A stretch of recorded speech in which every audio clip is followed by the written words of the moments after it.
I'm not going to show the police video of a law enforcement officer killing Sonya Massey in her own home, but you need to know her name and you need to see her face and recognize who she is. She called 911 because she suspected a prowler was about the premises.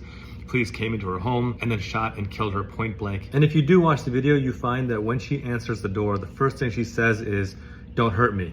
And the police officers respond, "Why would we hurt you? You called us." And despite that, minutes later, she said, "I'm sorry," as a law enforcement officer pulled out his firearm for no reason whatsoever and shot her point blank. The shooter and killer was a 30-year-old white cop named Sean Grayson. Sean Grayson had a history of DUIs in 2015 and 2016. Moreover, he had worked at 6 different law enforcement agencies in the last 4 years without facing any sort of accountability whatsoever. In fact, his police license was suspended, and still he was on the force responding to calls and empowered to use lethal force against an innocent, unarmed black woman who only called for her own safety. This is why I've long argued for passing the George Floyd Justice and Policing Act to end qualified immunity. There is no legal or constitutional reason to have qualified immunity. This is made up by courts to protect law enforcement from any sort of meaningful accountability when they commit horrific acts like this. Sean Grayson is pleading not guilty. If found guilty of first-degree murder, he faces 45 years in prison. Sonya Massey was only 36 years old.